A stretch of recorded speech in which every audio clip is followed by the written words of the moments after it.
Star Trek 57, M23, take 2.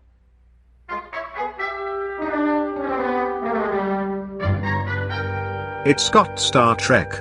Episode 37. The Lower Decks Pilot, Second Contact. Welcome to the holodeck. Easily the best part of the ship. The warp core is the best part of the ship, followed by the bridge, the photon torpedo tubes, cetacean ops. Dude, the warp core is just a big glowing tube. I love the warp core. The warp core rules. No, it doesn't. Computer, find us a beach in Hawaii. What is this? This stuff is crazy. What does it do? It just gets everywhere and gives you a rash. You get a rash from sand? What, you don't? No, nobody does. Oh, God. I always do. Go ahead, take her for a spin. Computer, can you put us in the Attachek Center on Orion?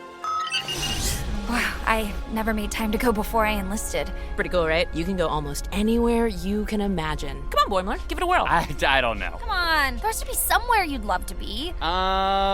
Computer, show us the warp core. Wow, amazing. What an impressive feat of engineering. What is that, a sour sop with pulp? No, I didn't want the sour sop. It's a guanabana con pulpa. Oh, sour sop with pulp. Yeah. Well, you were reading the Spanish side of the can. It's actually much better than that. Guanabana. Than that. What was I had last? That other time? The Terry drink. The one that tasted kind of sour like vomit, but it was sweet. I forget. Did you like it? It Or had like did little you bits not of like stuff in it. No. It just like some kind of brown looking root thing that tasted like a sweet thing. Oh, tamarind. Tamarind, yeah. I don't know if I like that because it tastes sweet, but it also tastes like vomit. It's a funny flavor, yeah. Yeah, but this is good. This actually has pulpa, so. Pulpa. Pulp is good. That's what you want. But these holes aren't big enough to get the chunks out of.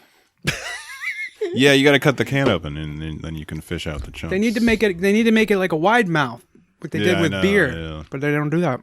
Wide mouth. It's green, I think. It's hard to tell when it's in a can, but I think it's green. It looks green. You could just tear that can right in half. That's unlike Romulan ale that's blue. Yeah, it was Romulan whiskey. Or whiskey. Sorry. Which is a thing I hadn't heard of before. I'd heard of Romulan ale for most of the Star Trek. Yeah, that's a good point. Dealio. Okay, and that makes me think, what color is Romulan ale? Romulan ale is also blue. It's all blue. All blue. So why did Mariner think it was going to be green?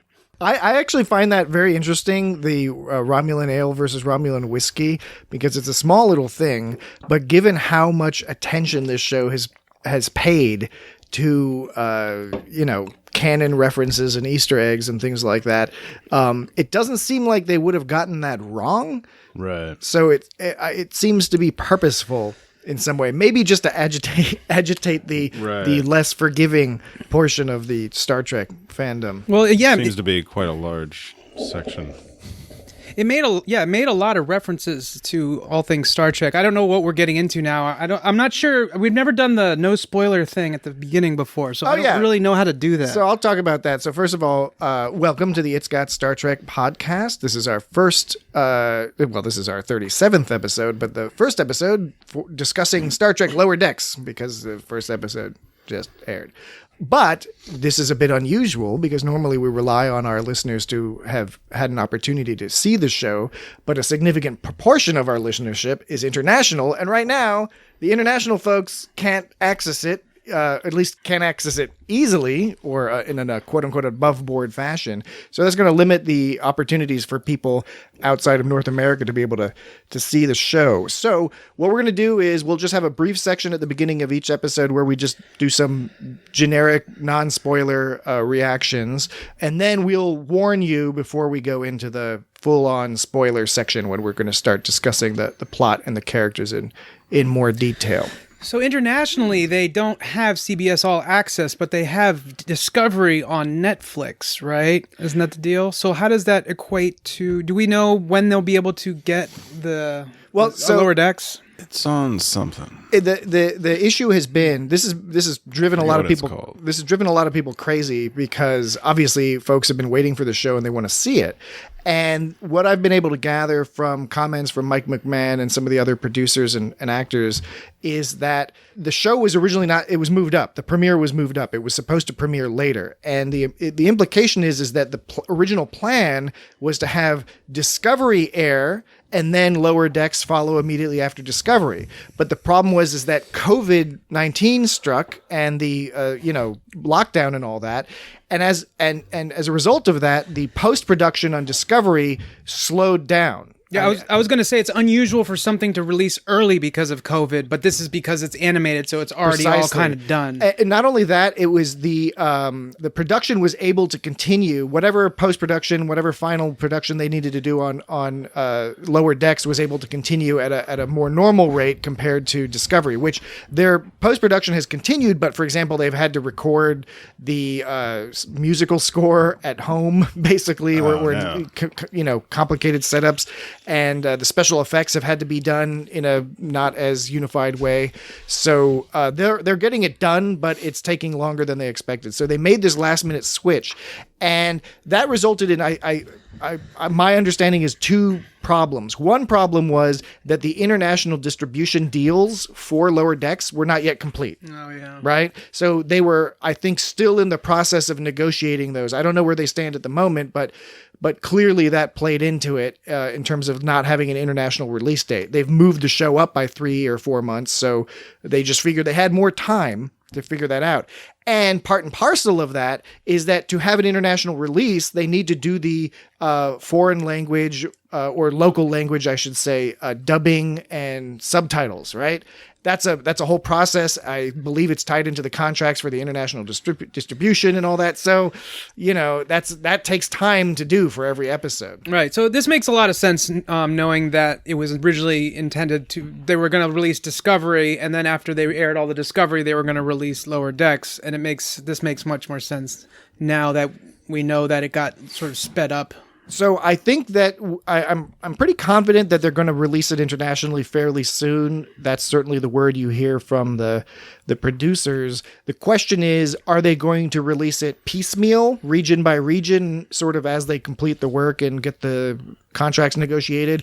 Or are they going to wait for a bigger, international splash? I don't know. Hopefully folks will be able to watch this show soon. I'm sure soon enough you'll be able to watch it. But in the intervening time, we want people to still be able to enjoy the show a little bit without being unnecessarily spoiled. And I think it's perfectly reasonable to provide some generic reactions to each episode. I think we're charming enough. We can pull something. Yeah, I mean, especially Jesse's. Then we can start. Then we'll start talking about stuff, and we'll just say, "Hey, listen to something else." So the Discovery, like you were saying, they had to do the music at home, and they had to. Are they using an orchestra? Yeah, I mean, they had to. And you said you said bummer that they're using an orchestra.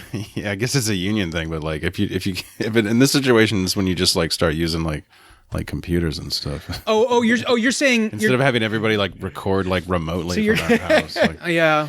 Or have to wait until they can meet in person. I don't know if they're what they're doing, but and if they're doing that, if they're doing the special effects, you said kind of like in inconsistent ways, I wonder how that's going to affect the production in terms of what the viewer sees, because there have been writer strikes in the past, and I didn't necessarily notice it at the time, but I might have thought, wow, that was a weird season. And then later on, I find out it was a writer's strike. Yeah, it'll be interesting to see if it affects the final product. In all likelihood, not. That's probably why they're delaying the show, because they want to make sure that it doesn't. So, but anyway, that explains the whole situation with Lower Decks, why it doesn't have an international release. But hopefully, will do soon. So, what did you think of the pilot episode of this show? It's always a tricky thing. A new show, a new set of characters, new style in this case, a very significant departure. What were your thoughts? What are your thoughts? I thought it was good. I enjoyed it. I was entertained by the episode. So all I can say is for that one episode, I was definitely entertained. I never kind of like went too bad or anything. Like, yeah. I think when I saw the trailer, the one thing that made me wonder is when she sliced into his leg with that bat lift. I was kind of like, wait a minute, what? But it's not a big. That's not a spoiler because it was in the trailer. It was in the trailer. Oh. Yeah. So I was like wondering like how wacky and crazy is this going to be? I don't know.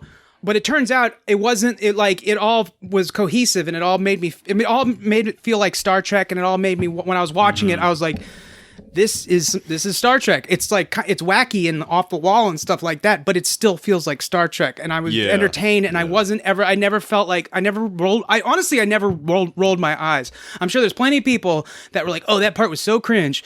I didn't get that feeling. I don't think I didn't get much cringe during the show at all, really. And this show, it makes me want to see more. I definitely want to see more of this show, but I definitely liked it. I wasn't like, it seems like they got a lot of mixed reviews, and some people are like, oh, this is kind of weak and flat. Yes. And it's just a bunch of Star Trek references. And I was like, well, that's kind of what's cool about it. So, and I'm just, I'm coming from a perspective. I haven't read any of the reviews or. I read a handful. Not a lot. I'm gonna read reviews, but I kind of like just until I was kind of holding off for a little bit to read the views, and then I will. But I think I saw a headline. The only headline I saw was through Google, and it was from I guess it's like some kind of indie website. Maybe it's IndieWire or something. And the headline was basically like, this is some of the purest Star Trek. So it was like a positive note. Most of it. And that was just the headline. But I know if I look into it, because I've played there's this video game, Borderlands 2, and I think it's really funny. And then, there's a lot of people think it's funny, but then a lot of people are like, oh, it's total cringe. They use that word a lot. And it's like, not funny, total cringe. I hated it. I didn't laugh once. And like, okay, fine. That's fine. So you don't have to play it. That's awesome. Right. Yeah, exactly. So I'm open to the idea that there'll be a lot of people who probably consider this show, they probably have the same reaction, and who knows how honest they're being versus how much they want to preempt their enjoyment of it somehow. I don't know. But to each their own on that one. So that's what, but I saw a lot of sort of like with Borderlands, there's sort of like a lot of sort of like, wacky kind of humor. And I know the same humor isn't for everybody. So the issue is it's the internet and humanity, because there were so many people before the show aired just declaring what it would be. Yeah. And, right. And much as, granted, we've only seen this one episode, and I know we're still in the non-spoiler section, so we won't go into details, but we can say that a lot of what you saw in the trailer was certainly out of context or misleading. I mean, as Jesse was saying, when taken as a whole, it worked very, very well. And humor is always, as we discussed last week on our episode just on humor in Star Trek more generally, humor is subjective. It's one of the more subjective things out there. You can analyze it all you want, like when Bobby Hill went to community college to learn about humor. But this show is not going to be for everybody, right? But that's okay. It's not supposed to be. But I was thoroughly entertained. I thought it was really fun. I thought, when you compare it to a lot of Star Trek pilots, it's a pretty strong pilot in how quickly, within the span of about 22 minutes, introduces you to these the four main characters, of course, the lower decks people, and as well as to the rest of the crew, puts them through a very, very Star Trek style story, right? And has a lot of character and some philosophical stuff going on in there, along with some wacky, being able to portray aliens in a more creative way than live action Star Trek usually can. And the thing is, Mike McMahon, the creator of the show, he was one of the top writers over at Rick and Morty. And a lot of people love Rick and Morty. A lot of people can't stand it or are indifferent to it. If you're worried that this is Rick and Morty, it's not. This is not at all. What it shares with Rick and Morty is a multi-layered, rapid-fire sense of humor, where there's just jokes layered upon jokes and background jokes and things. There's the humor is dense. The storytelling is dense and multi-layered. So it has that a little bit in common with Rick and Morty. And it has in common the fact that the people writing the show clearly have an incredibly in-depth knowledge of both Star Trek specifically and sci-fi more generally. So there's that commonality, but it's a very different tone, very different style of storytelling. This is Star Trek style storytelling, A and B story. It's a proper the Star Trek format. Even the way the show is directed is more static cameras, like TNG or the Orville, with like slow pans and zooms and things. It's not the credits and the opening sequence is all, just like any other Star Trek show. Yeah. So hey, you better put on your shoe, Mon, to do some slow pans. I don't get it. It's like Schumann and Chopin. I will say, Chopin list. I will say that I do think the 22 minutes you Berlioz. you feel the format. You feel that it's 22 minutes long in positive. What's funny about the things that are that length is it says 26 minutes, but the last 4 minutes are taken up by other stuff. But I'm like, 26 minutes. This is an extra long one. I was like, oh, it's 22 minutes. But it's true. They talk about how like they have to trim like seconds out of like these shows, and get it right there, and it's fucking like torturous for them to have to like. I can imagine. Yeah. We talked about this with the animated series, the animated series for Star Trek, where you can take this Star Trek story and you can see where they slice stuff out that would have been in a normal show. So in other words, maybe it would have taken longer to resolve this scientific question or to negotiate this or that. You could see where in a normal show it would have been given more time to breathe. It would have been a bit of a calmer presentation. The animated series had that, and at least in terms of the first episode here, this has that too. Now, that's not a positive or a negative, but it is a difference. You can feel the sort of more compressed, contracted form of storytelling. Versus their regular, like, what we think of as a typical Star Trek. Yeah, if you think it was about almost twice the length, that there's more room for the story to breathe. Now, that can actually be a drawback too. Some stories are only worth 20, 30 minutes, and they stretch them out. Others, they kind of squeeze them in, so... Speaking of, sort of condensing things, and I think you mentioned something about how, it's this, the Lower Decks is, by the way, Lower Decks, not easy to look up at this point on Google because you gotta say Star Trek Lower Decks. But then it just takes you to the fucking episode of TNG. Yes, you gotta get past that. Yeah. The Google SEO demons will figure that out. They'll figure that out. Yeah, I'll give them some time. They deserve, they earned it. But you're talking about how the Lower Decks is kind of some like a lot of references and sort of like rapid fire and those kinds of humor. That's tricky because like a lot of shows can do it, and then shows it can start to sound like just like redundant and just I was like, okay, how many of these can you shove in there? I get it. Simpsons is what now it is. Simpsons used to be. I mean, Simpsons is an amazing show. I'll just say Simpsons is an amazing show. It used to be like my favorite show to watch. I haven't watched it in years. A lot of other people feel similarly. It's just not the same. Yeah. Not even just the same. It just doesn't, the vibe is different, but they sort of push in all these references. Mm-hmm. And before they would do that, but it was smooth. And this way it was just like, it was like in your face. And it's just kind of like, it feels like they have a quota to meet or something in terms of references for something like that. And they're that's trying to keep up with Family Guy or something. Yeah, right. And so Simpsons, it doesn't work. Family Guy, for whatever reason, it's founded on that concept. Yeah, it works. It's core to the concept. It is. And so, yeah, it wasn't something that was sort of tried to wrap around another thing. It was its own, that's how it began. So it had a proper foundation in that sense, if that's what it was going for. So that works. Interestingly, I was talking about Borderlands. A lot of people thought that kind of had the same thing going on with all these references. I happen to like it. This one was tricky. Real quick, the Napoleon Dynamite cartoon. That was. This is the second time you've brought that cartoon up. Whatever, I brought that up on air before.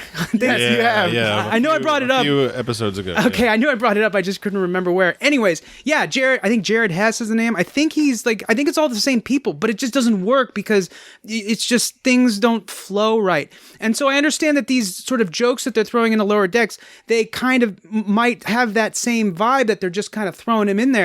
For whatever reason, I enjoyed it, and I'm trying to figure out why that is. Because you like Star Trek. Yeah. So this is giving you. I like Napoleon Dynamite too, but like I don't. I really can't compare them. Obviously, I haven't seen the Napoleon Dynamite one, but I would suggest that this was competently produced. Yeah, I mean, I think that's part of it. I mean, the pedigree of the writers is so tricky. Yeah, well, that's the thing is the writers, the actors, the voice actors, and we're going to go over that soon. We're going to talk more about the characters in depth in the spoiler section, but the just the production of it was just very well done, and I found that for those wondering, there's tons of references. Some of them are overt. There's a lot of Easter eggs, but there's tons of references to the Star Trek universe. And there are a couple you might argue are a little bit in your face, but it's also a pilot episode, and they're, you can forgive them a little bit.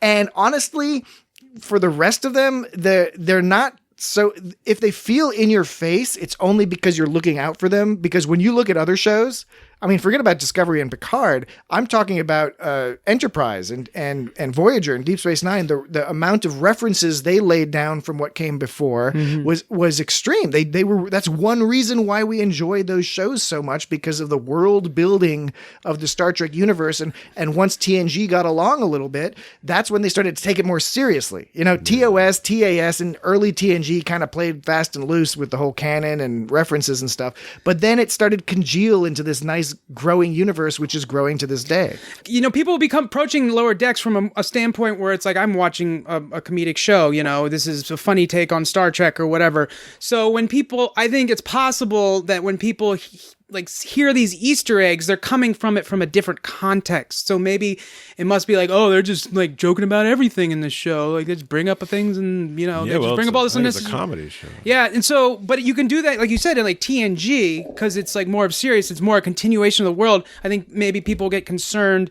that because they're coming from it from a different angle, they're coming from it from a different sort of comedic expectation, their assumption might be like, oh, they're just throwing in a joke there, which they are a lot of times. I don't know where I was really going with that, but the point is you might be saying the same thing. You know, you might be taking the long road to saying what TrekMovie.com in their review, they said this is funny Star Trek. It's not making fun of Star Trek. Yeah. Right? They managed to do that.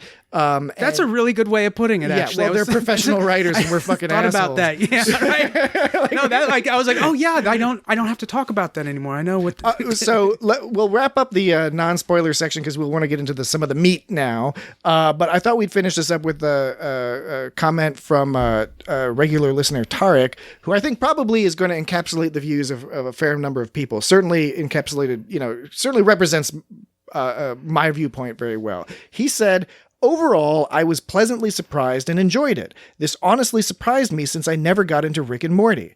It was like playing a remastered video game. I get the new style, in this case the animation, but there's enough familiar bits, design of ship, rooms, uniforms, to make me have that nostalgic feeling. I thought the voice cast was very good and can't wait to see how the stories evolve throughout the season. There were a few moments where I did kind of get thrown out of it. Some of that might be the 30-minute length versus 1 hour I'm used to.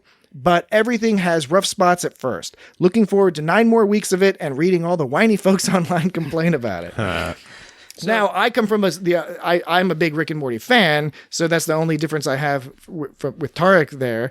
But I agree. And the other point I wanted to make is all the stuff I'm hearing about the Lower Decks sounds almost exactly to what we were hearing about the Orville before the Orville premiered. Everyone's saying, oh, Seth MacFarlane, make it funny. They're making fun of Star Trek, blah, blah, blah. And rapidly people decided, no, the Orville is almost a rebirth of Star Trek. It was not what people expected. Some of that was the marketing, to be fair to those folks, but some of it was just their preconceptions about somebody like Seth MacFarlane, where I think he's the kind of person that can demonstrate, just because he does one thing over here doesn't mean you shouldn't give him a chance over on this other side, because he's interested in doing something different, and with the Orville he did. And preliminary, based off of one episode so far, I'd say with Lower Decks, same conclusion thus far, that they're trying something different, and so far it seems to be competent and interesting, and it has opportunities to grow in some really cool directions. Kind of on a tangent, when you were talking about Orville, have you ever read those top 10 or top 5, everyone's read those. Well, that's some stupid lead in. Okay. Have you ever read any of the Star Trek ones that are top 5 Star Trek movies or whatever? Sure. Have you ever read one that has in the number 2 spot, Galaxy Quest? Yes. They always put Galaxy Quest. Yeah, they always put they always do. Right. So I just got thinking about that when you were talking about the Orville and how that's kind of really feels like this great, I don't even know if you call it an homage to Star Trek. I don't know what you call it. I think you do. And I think Galaxy Quest qualifies as well, where even though they were Galaxy Quest was going more for straight comedy, but it had serious moments. That's what surprised people. Is that the one with Tim Allen? Yeah, it's with Tim Allen. He was an Alan Rickman cocaine dealer and went to jail, and he ratted out his friends. Yeah, and got out of jail as a result. He wrote a book called "Don't Stand Too Close to a Naked Man." I read it in an airport once. You read the book in an airport or just the cover? Oh, well, I brought the book onto the plane. You're being very non-committal with this reading. Dan can read. I can vouch for the fact that Dan can read. I read the whole thing, though. Yes, I got through it. I don't know if it was a short book or a long flight. Oh. That's some British style. Hey, humor. why don't you go take a long walk wit. off a short pier? That's All right. an American style joke. So why don't we? Are we cool now? Let's go into the spoiler zone. Where we talk about spoilers. Let's go into the spoiler Anybody who does zone. not want to be spoiled for the first episode because you haven't seen it or stolen it or whatever, that signal from Dan's device indicates that we are now entering the spoiler zone. You've been dutifully warned. You have no excuses after this point. Spoilers are forthcoming.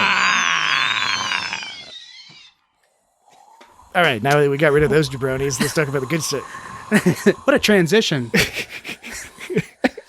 Fuck those guys from before. Seriously, I hope they're all gone. Which guys are we talking about? The ones, listeners. The poor underprivileged souls who people don't from currently have around the access to the world. television show. Yeah. Everybody that doesn't live in You America. do know some of them are going to continue listening because they'll be like, fuck it, I don't care. I want to hear about It doesn't matter. I don't care. I don't mind being Nothing, spoiled. nothing matters anymore. Oh, man. I'm just kidding, you Everything's guys. dirt and darkness.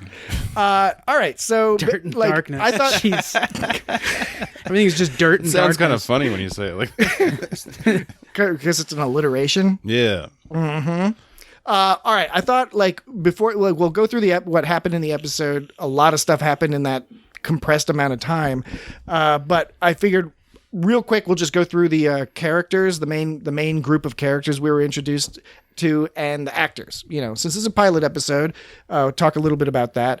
So first we have Ensign Beckett Mariner, What's a palette? who is played by Tawny Newsome. And people might know her from Bajillion Dollar Properties. Recently, she was on Space Force. Yeah. Brockmire. I know her from that. Oh, that's why I recognize Yeah. her voice. And she's on Comedy Bang I was- Bang podcast a lot. I was actually thinking of her from Space Force, and Yes. I didn't know that was her, but I was like, huh. Now you know. Wow. But so she's cool. I mean, you know, Bajillion Dollar Properties, for folks who haven't seen it, I know it's a unfortunately not a lot of people saw Bajillion Dollar Properties. I think there's 4 seasons. Find it if you can. It's great. It looks interesting. It's a spoof show about you know, it's like one of those reality shows about selling houses, except it's a Yeah. fictional version. That sounds pretty good, actually. All the actors are great. The storylines are fantastic. It's absurdist humor. It's great, but she's really good in it. So I knew her from that. People in my family are always watching those like fix up the house, Yeah. and sell it shows, or you want to move in here, we'll fix it up for you. All that. I like the style of those shows, but I get mad at them because they're so fake and horrible. But Yeah. that's why Bajillion Dollar Properties works, because it's filmed in exactly that style and it takes it to the extreme absurdities. I think I got obsessed with that Pawn Star show for a short while, and then I was like, wait a minute, this is all the same shit every day. It's not even their pawn shop. It's some pawn shop that's rented out for Yeah. the day for filming, and they just bring products in and make it. It's all made up. Like, Yeah, those aren't and- actual customers. Yeah, they call ahead of time and they like work out the Yeah. deal and what's going to happen, or maybe they were a customer and they fucking already made the sale. But and they're like, well, that's what playing happens with those house selling shows where they say you're going to pick between these 3 houses. They've already bought the house. Yeah, right. And they call up their friends and neighbors and have them pretend that their house is on sale to have the cameras go through, and they'll be like, "Oh, I don't like the bathroom." So we're going to go with this house. It's all rigged, Yeah. which is no problem. It's entertainment. It's a little unfortunate that I think fewer people understand that how fictionalized those are to begin with. But again, that's why Bajillion Dollar Properties works, because it takes it and puts it in your face, the sort of fictional nature of that whole enterprise. Then Ensign Brad Boimler. And Boimler. I'm guessing that there's going to be this running joke of calling him bumfuck or butthole, Bumboiler. or whatever. Oh yeah, right. Getting his They're going name to around? keep his name. Yeah. Well, what did you? I forget. because the captain called him something. Bumfeld. Yeah, She called was him Bumfeld? Yeah, I don't know. Brumley. Ensign Brumley. Bumlord. It'll Charles be like Quigley. on good times when like they kept calling the super by like a different name. Yeah. It was always like Booger and Buttman. And, Yeah. Good Times is a great show. I know. They should have called it Great Time. Ensign Brad Boimler, he's played by Jack Quaid, who most people probably most recently know him from The Boys on Amazon. He plays the sort of the the guy whose girlfriend gets killed by a superhero, which sets the plot into motion. The Boys is another fantastic game. Wait, which actor are you talking about? Jack Quaid. He's Meg Ryan's son, so he looks like Meg Ryan. Is he did not related know to that. Randy Quaid? He's Dennis Quaid's Dennis son. Quaid, who's related to Randy I knew Quaid, right? that's right. I knew he was Dennis Quaid's son. Well, he was in Hunger Games. He was in Logan Lucky. But The Boys, I think, is his big, probably a lot of folks will know him from. So he's really good. Jack Quaid.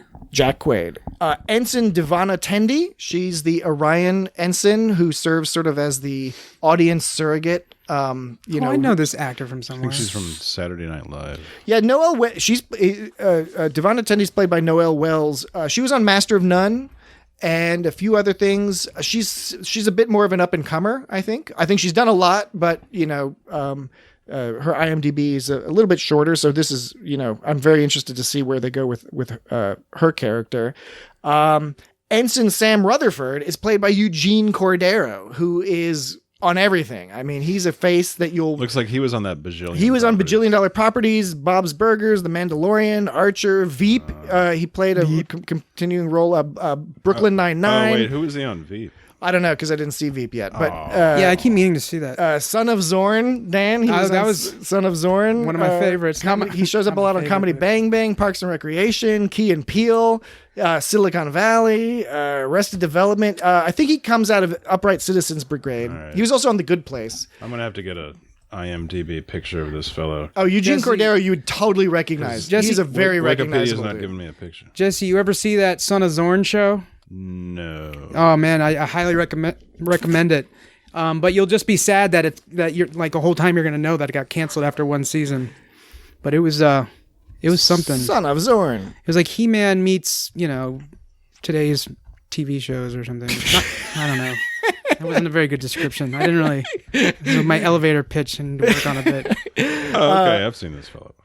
Then you have Chief Medical Officer Ta'ana, who's a Cation. She's a cat person, who we last saw in the animated series, at least in the on screens. Oh, but She's they like a crazy Cation. They might have had somebody in background of Star Trek 3 or something like that. But really, we haven't seen the Cation since the animated series. I'm still trying to figure out where I've seen Jack Quaid from because I recognize this guy. You watched him in The Boys. He looks like Meg Ryan. You've seen Meg Ryan before. Gillian Vigman plays medical officer Ta'ana. Yeah. And she was in all 3 Hangover movies, Step Brothers, The 40-Year-Old Virgin. Step Brothers.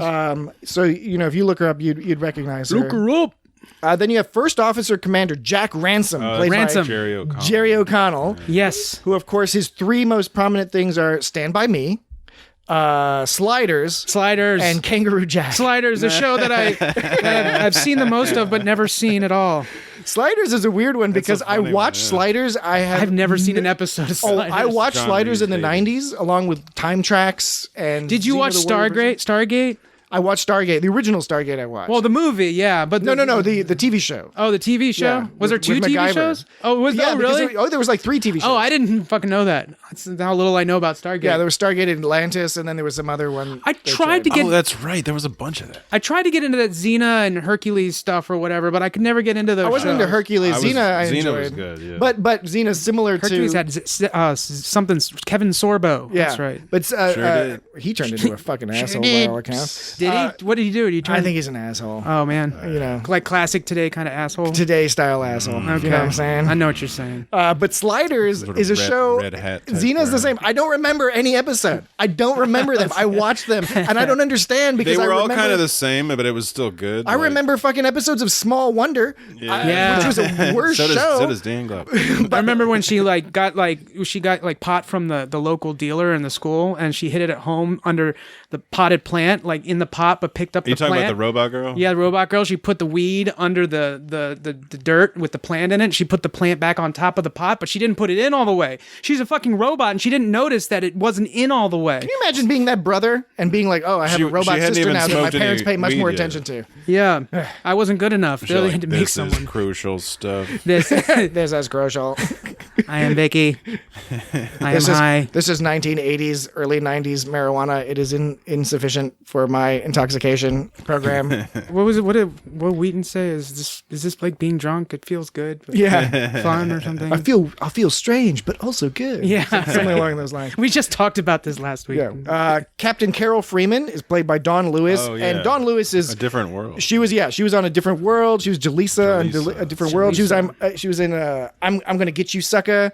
Dreamgirls. She's done a lot of voice work. Futurama, old Spider-Man cartoons. Spiderman. She was in the Cherokee Kid with Sinbad. Well, I remember seeing a poster Sinbad for was that on a different film. world. Yeah, Sinbad. Yeah, Sinbad was cool on a different world. He made that show. you know what's crazy? She was also on Rick and Morty, by the way. Dawn Lewis played. She was on one episode of Rick and Morty as You know what's an alien. crazy is This better be fucking crazy. that what's her name from that? What's her name from that Girls in the City show? Are you talking about Sex in the City? No, I just failed off the Horsey first face. sentence. Are you talking about Caroline in the I City just or fucked Sex up in the the City? first sentence. This better be good. I'm like, you know that. Are you talking about Leah Are you Thompson? talking No, about I Girls? The show Girls? No, the one where there's those two girls in the New York. It's modern day, and they smoke weed and stuff. I know the You show gotta you're narrow talking it about. down, dude. The City Girls. Yeah, It sounds like a show I don't watch, but maybe I should watch it. It's that show called. Oh my god! I used to watch this show a lot. Now I'm freaking out The because Sarah Silverman show? no, it's like these two girls, and they're in the city. And they like smoke weed You and gotta stuff. narrow it down, And dude. they That's like smoke every weed. show. It's No. like two girls in a city, dude. Smoking weed. No, So, but they get into all sorts of shenanigans. I don't know if I should Laverne put and Dan, Shirley? Dan out of No, his it's misery. modern. Modern. I found it. anyway. I found it. You know what I typed in? You know what I typed in search? I Girls typed, smoking weed. I wrote .com. two girls in city. Hulu. It's called Broad City. Oh yeah, Broad City. Oh, Yeah. okay. They're using I've heard of an anachronistic term for a woman, broad, Right. which also means has breadth, and also If they called wide. it Tomato Town, nobody would understand what it was. Right. Yeah. That's exactly. I'm down to clown in So- Tomato Town. So what I was saying is, Abby Yeah, Jacobson. this is going to be the crazy thing, right? Yeah, this is crazy. Abby Jacobson Hold is on in to your hat. is in Broad City. Okay. I've heard of that person. Okay. Yeah, we've gotten to that. We've gotten to this stage. We've The gotten to name of this the show stage- is called Broad City. this stage of the anecdote. And she's in that show with Hannibal Buress. Hannibal Buress. Yeah, Whatever. he brought down Cosby. Buress.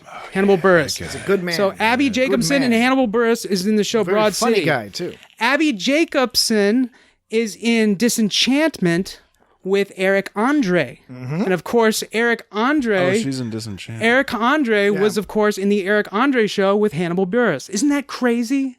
You were just talking about That's Hollywood, baby. They were in some other show together, and I was thinking of another example where that happened, where people are in the same movie. It's like they all have. It happens a lot in Star Trek. Are they all contracted to the same company? Is that how that works, or are they just buddies and they give each other roles? You know what I mean? Yeah, everybody tries to work as much as they can, I think. Yeah. All right, Lieutenant Shax is a Bajoran security officer. Oh, he's Bajoran. Okay, I wasn't clear. Bajoran, I yeah. wasn't clear on that. He's Bajoran. He's got the earring, got the the wrinkly nose. If I was more astute.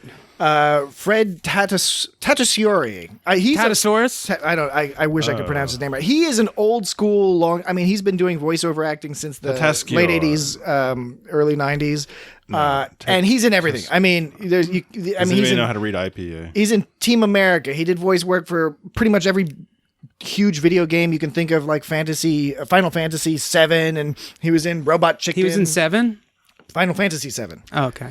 I knew that's what you meant. But he's been in so much. He was in the new Voltron. I mean, he's in hundreds of things on IMDb. A lot of video games, top shelf video games, Last of Us and stuff like that. So he's Thundercats. He's a proper voice actor. Next up, you have Lieutenant Commander Andy Billups, who I believe is the chief engineer. I don't know if they made that clear in this episode or not, but They didn't. He's played by Paul Scheer, who, of course, people will know him as well. Curb Your Enthusiasm, The Good Place, Big Mouth, American Dad, Veep. Drunk History, Brooklyn Nine-Nine, Bajillion Dollar Properties again. The League is one of the things where he probably is very well known from. Comedy Bang Bang, he's on a lot. Parks and Recreation, Wet Hot American that Summer. Dude, Paul Scheer. Okay. Yeah, NTSF, SD, SUV. Human Giant and Upright Citizens Brigade. He was in. Those are the ones that he kind of came to prominence through. In Parks and Rec, he was that guy that was all like running a prank where he pretended to be like this guy. He tricked people. Oh, that guy? Yeah, building like playgrounds. Yeah, he tricked people into the communities into building playgrounds and things. yeah. He's like driving a yacht at the end. Yeah. He's like, I'm just a rich guy and I'm an asshole and I trick people into doing community service. Paul Scheer is fantastic. He's got a number of great podcasts, including How Did This Get Made, which is about kind of bad movies or that sort of thing. So he's a very smart, very introspective, interesting guy. They only announced his casting I want to say like a few weeks ago or a month ago. So I don't know if he was a late addition or what. And what I noticed is there's basically a lot of cross-pollination between the Scott Aukerman universe of Comedy Bang Bang, Bajillion Dollar Properties, etc., and the Michael Schur universe of Parks and Rec and Brooklyn Nine-Nine, The Good Place. There seems to be those seem to be the people that are being fed into this cast is people who've come through those routes, which is interesting.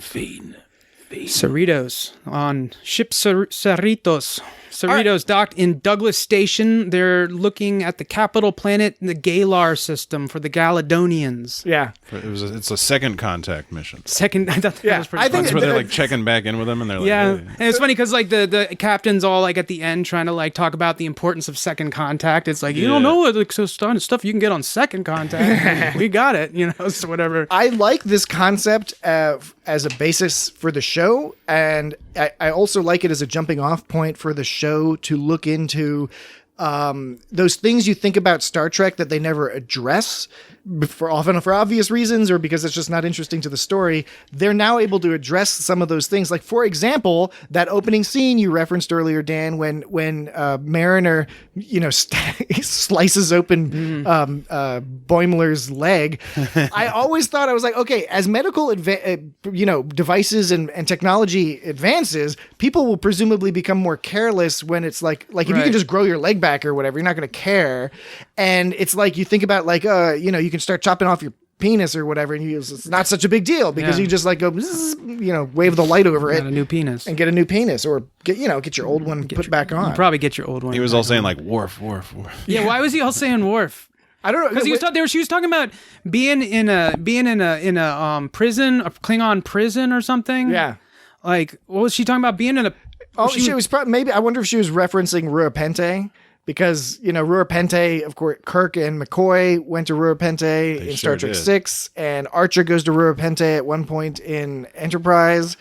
I think there was another one.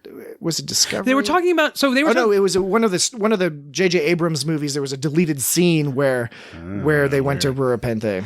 Okay, so they were talking about. He was talking about that. He was talking about some old guy with an eye patch, and then Boimler started saying "Worf, Worf," and it's like then there was a batleth. I wasn't sure if the guy from the Undiscovered Country, right? Well, there was that guy. Yeah. There's also General Martok. Yeah, and so I mean, you see a few Klingons around. With eye patches. Yeah, I guess so. And I don't know why he started chanting. What did Rural Penthe have to do with him chanting Worf? I don't know. It's just a.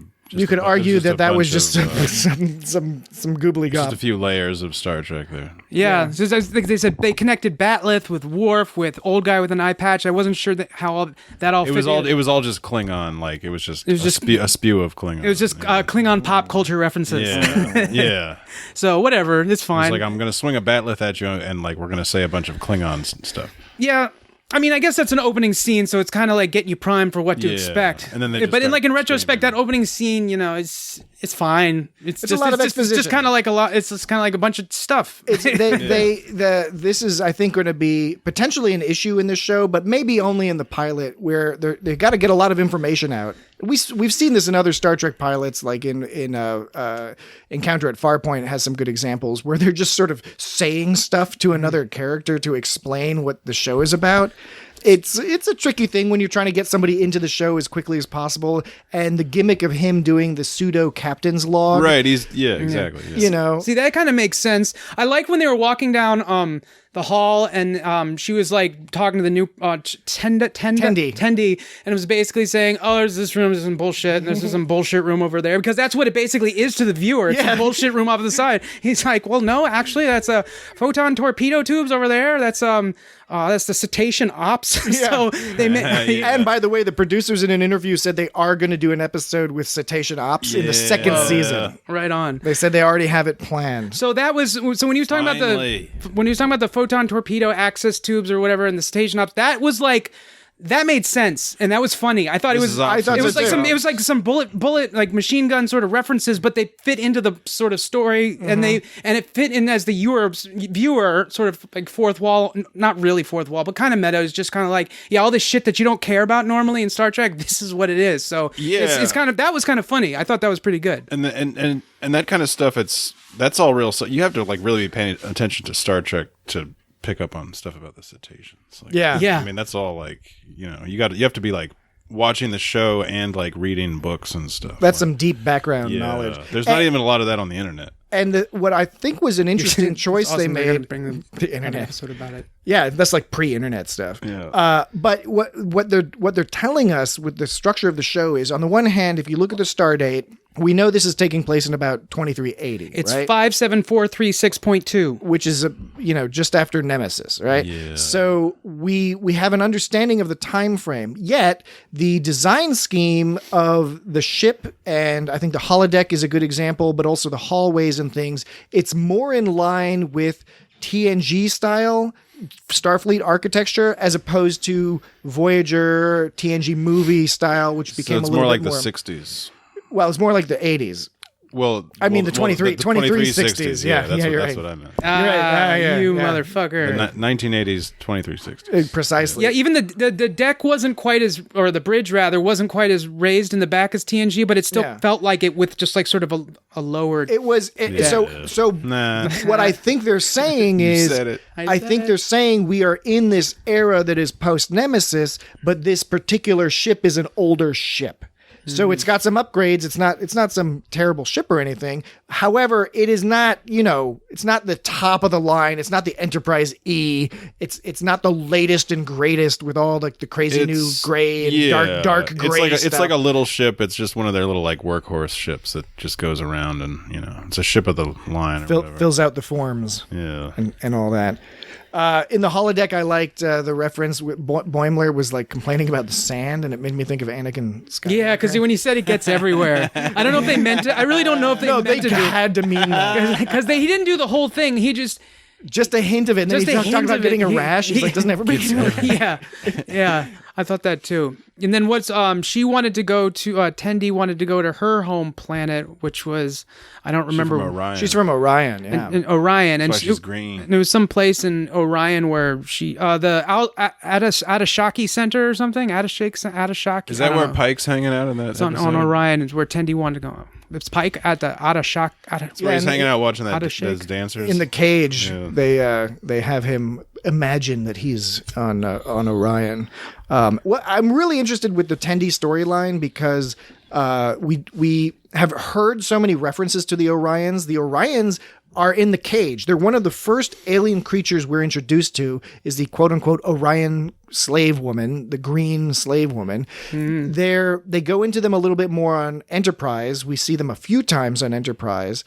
There's a TOS, right? TOS has some Orion stuff. Enterprise has some. They're referenced a lot elsewhere. Deep Space Nine was often referencing the Orion Syndicate. But we didn't deal directly with them. I was hearing about them Orion Syndicates. Yeah, the Honor Among Thieves episode with O'Brien, where he was going undercover. He was dealing sort of tangentially with the Orion Syndicates, people who were associated with the Orion Syndicate. But it's been. And Esri Dax, later in Deep Space Nine in season 7, her mom is wrapped up in some Orion Syndicate, or not her mom, but like her family. But anyway, it's going to be really cool to have an Orion as a main character, particularly as a main character in Starfleet, since the Orions are so closely associated with crime and prostitution, or sex work, I should say. So it's going to be cool to see where they take that story, because I'm sure really think that they've positioned Tendi, as I've mentioned before, as an audience surrogate, as she's the character who you can sort of see through her eyes, because as a fan of Star Trek, you can enjoy and sympathize with her excitement for being on a Starfleet ship and not caring about these things that other people find inconvenient or obnoxious, because from her perspective, this is amazing. And part of it is because she's a new ensign.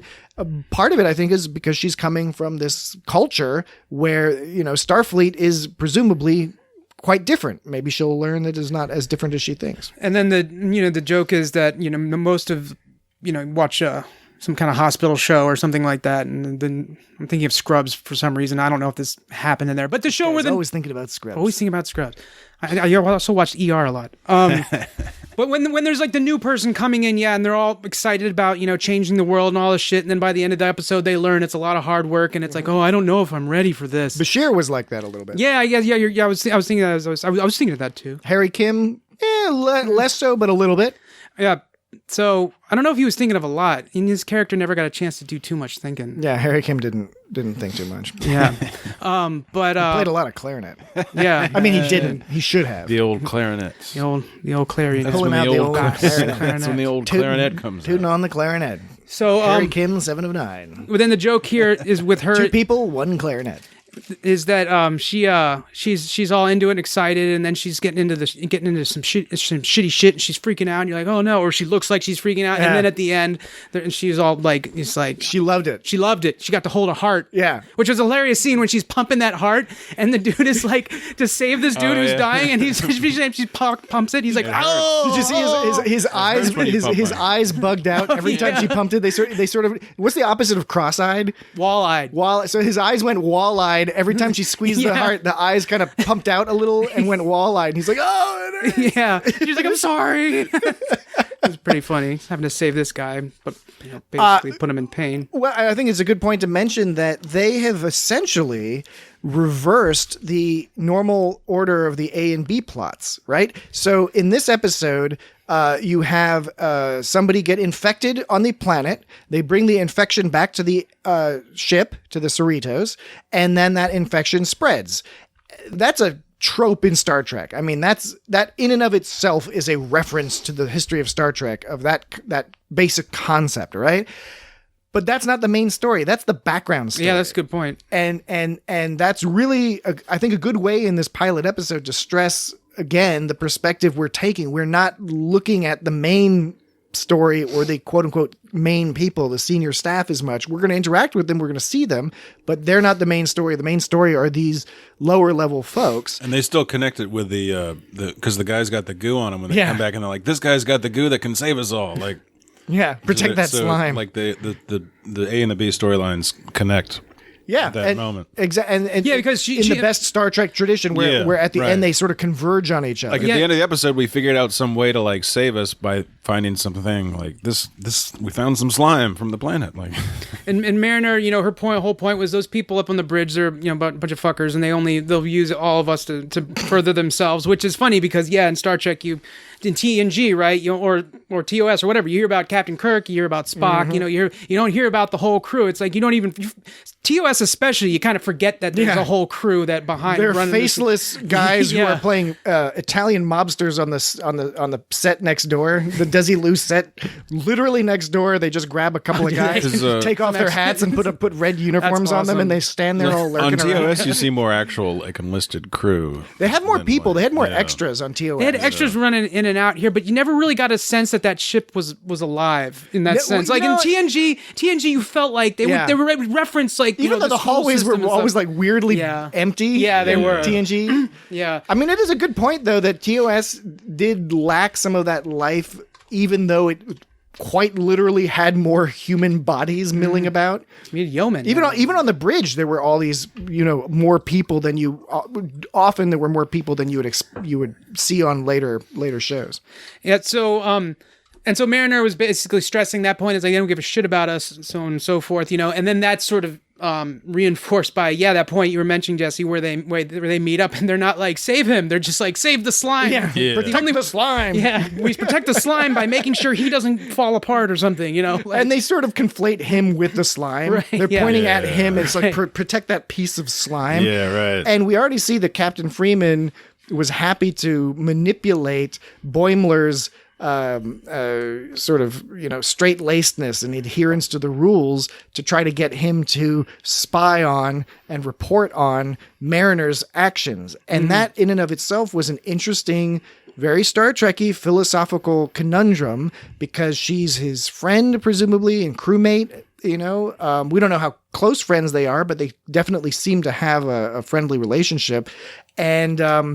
And it was interesting to see the arc of him initially being like, this is great, I have a mission from the captain, and slowly start to realize that it's not such an easy mission. Following the rules is not necessarily always going to be the way to be the ideal Starfleet officer, right? And Mariner is providing examples of that. And we learn by the end of the episode that she idolizes people like Kirk and Spock and Worf and etc. And these are all examples of Starfleet officers who found their success often by flouting the rules and going against orders in some cases. And I think that is something that they may have touched upon previously in Star Trek, but I think that Mike McMahon has latched onto that as a potential arc between Boimler and Mariner, where they both need to rub off on each other, where Mariner needs to sort of chill out a little bit with regard to her whatever baggage she has that's causing her to act out, while at the same time Boimler needs to understand that being a good Starfleet officer does not necessarily mean you follow all the codes exactly. Yeah, even the captain told him, like, when he said he kept 5 journals, she's like, that's way too many. She was like, that's excessive. Yeah. I thought that was a great line. Yeah, I did too. I didn't see, after they did that reveal, I didn't see it coming, and when it happened, I was like, oh, why didn't I see that happening? Yeah. When we found out that the captain is the mother. Captain Freeman is the mom. Is the mom, and then the guy that makes it a good reveal that you didn't see it. Yeah, coming. I know. Or it could be slow because I'm sure a bunch of people. I don't. I thought it was. It doesn't usually happen in Star Trek, so you're not expecting it. Look, Yeah, if the beats hit as they intended them for me, because the guy was like, when he said honey, I didn't immediately think husband. I was like, is that her husband or her dad? I didn't think. And it's like after he said husband, I was like, oh, I got husband. it before she said she's your daughter too. I got the message before that line, but not until the middle of that conversation with the admiral. Yeah, I think when I got daughter, I think when he said daughter, I think that's when I got it. Well, okay. Yeah, I didn't. I mean, did you? Wait, you got it somewhere after he revealed that. Not when she started that conversation. Not when she called him honey or something. When I realized, okay, they're married, and then I suddenly realized, okay, they're married and they're talking about this very particular ensign. That must mean there's a relationship there. See, I was still for this emotion to be present. When you were thinking that, I was still trying to figure out if it was her husband or her dad, like the Captain Freeman's husband or dad on the Admiral Freeman on the other line. Yeah. I didn't know which it was, and I was still thinking about that. And then when they said our child or our daughter or whatever, I think she said she's your daughter too. Yeah, and that's when I figured out first A, that she was her daughter, and then B, it's like, oh, he is her husband. Yeah. So that's I was a little slow, but it was within seconds. But I don't think we don't get that guy's name, the admiral's name. I'm assuming it's Freeman. Although who's to say? Not necessarily. Not necessarily. Don't take because Mariner's last name was Mariner married? Yeah, that was like, why does she have a different last No, name? His name could be Mariner. No, that was fucked up of me. I shouldn't have assumed that his last name would be Freeman because hers was. Well, I think it's a mark of, you always talk about the marks of good mystery stories and the ideal mystery, like if you're reading a mystery novel, the ideal mystery novel is one where when you get to the end, you're surprised by the resolution, but it immediately makes sense based off of everything you read before. So in other words, you had all the clues there to potentially solve the mystery, but if you can solve it too easily, if you know who the killer is or whatever halfway through the book, that's not good. But if you find it out right about the same time the detective or whoever finds it out, then you get that rush. And I thought, no doubt some people might have guessed earlier on that there was this dynamic there, but I thought it was really skillfully plotted out. When you write mysteries or stuff like that, when you have reveals or things like that, just mystery, I guess you could even just mystery novels or whatever. I wonder if it's effective or maybe more effective to reverse engineer it. Start at the end point and then try to. I bet it is to walk yourself backwards. I don't know. Yeah. I would imagine that would be one methodology somebody would. I think that implement. works for mysteries. It might be trickier for histories. Yeah. Wait. Not You start with what happened and then you analyze what happened. Isn't that how it works? Or are you talking about history? You start with what happened and then you're talking about going backwards in time, like that anomaly in all good things. My main focus was that the two words rhyme. Yeah, that's sort of. It's like, but you were talking about like living in reverse time, like that anomaly in all good things. He You're was talking just about, sort of playing with the sound of words as opposed to the actual meaning of the words. Yeah. You're giving me way too much credit here. Well, What's the deal with those hot bananas? yeah, man. That was funny. Yeah. Hot bananas. Bananas hot. And then later Rutherford, Sam Rutherford, somebody. Oh, yeah, it's like, yeah. It's like, do the food replicators go down a lot? He's like, only when they get food. Yeah, that was his date. Who was a trill. Yeah, She was a trill. totally. Yeah, There's she another was a reference Very that- attractive trill lady. Yeah, they all seem to be. They said she was crazy hot or something. Yeah, all the trills seem to be. I pretty good couldn't looking. tell because she was a cartoon. So, yeah, right. Expand your mind, buddy. Rule 34. Oh, no. Okay, so I was on Reddit poking around, and one guy wrote this really wonderful comment, very thoughtful, insightful comment about Lower Decks. Very appreciative. A great comment to open a conversation about the show. And then at the very end, the last sentence, he said, "Oh, and by the way, does anybody know if there's any Rule 34 with Lower Decks yet?" Nah. And All casual. I was like, dude, I'm just a normal guy. you've totally undercut. I mean, yeah, that is a normal guy thing to do, to be fair, but he's sort of undercut. You don't have to say it out loud. That's what I'm saying. He's like, I'm just having a normal conversation. This is a normal thing to ask. You You have know? any cartoon sex porn? Yeah, right. And I haven't looked yet, but I have no doubt that there's It's like there's context, dude. some Context. Rule 34. Yeah, why not just go look for and you know what? Honestly, when you say something like that, you don't need to come on. You don't need to say that. You look for it yourself. Yeah. You search Star Trek Lower Decks, or Ensign 10D Rule 34. You don't need to be asking that question publicly. There was a performative You're aspect. just wasting oxygen. Yeah, there was Yeah. a performative aspect to that statement that creeped me out a little bit. Don't be creepy, guys, or be less creepy. So women out there, you gotta give us some time and practice. We're not all going to be able to not be creepy, but as men, we should try to be less creepy. What if you're just so creepy it's comical? I don't think Is that possible? I think that's not comical to everybody. I think that's the It's best only way to comical put in it. a certain sort of objective sense. Yeah.